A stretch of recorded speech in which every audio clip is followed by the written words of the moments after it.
içimde bir yangın var. Hem yorgunum biraz da suskun. Zaman olur gönülde yanı sancı. Hem dargınım biraz da suskun. Neler oldu ruhum duymaz, gözüm görse gönlüm bilmez. Her ayrılık bir başlangıç, bu gidişle sonumuz. Neler oldu ruhum duymaz, gözüm görse gönlüm bilmez. Her ayrılık bir başlangıç, bu gidişle sonum olmaz. Ama dön desem, seviyorum seni gel desem, seni nasıl özledim bir bilsen. Bana dön desem, seviyorum seni gel desem, seni nasıl özledim bir bilsen.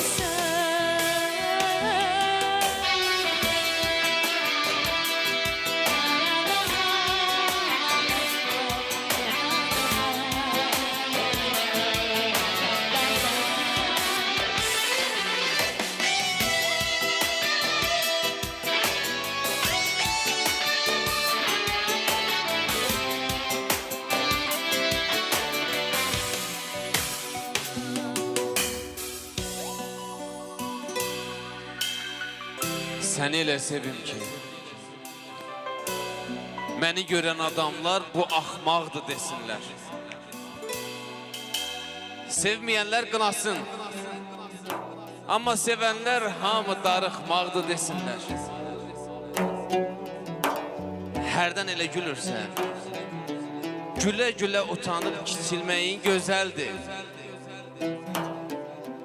Yüz gözəller içində gözəlliyin başqadır, seçilməyin gözəldir. Küləyə çıxma, nə olar? Saçlarına dəyməsin.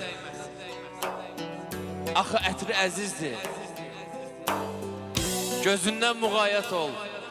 Hərdən məni öldürür, amma xətri əzizdir. Baxma, atam anam var. Sənsiz yetim qalaram. Sən də mənim yiyəmsən. Birdən doymasam sənə. Əcəl gəlib çatan da son 7 saniyəmsən. Birdən doymasam sənə. Əcəl gəlib çatan da son 7 saniyəmsən. Telefonum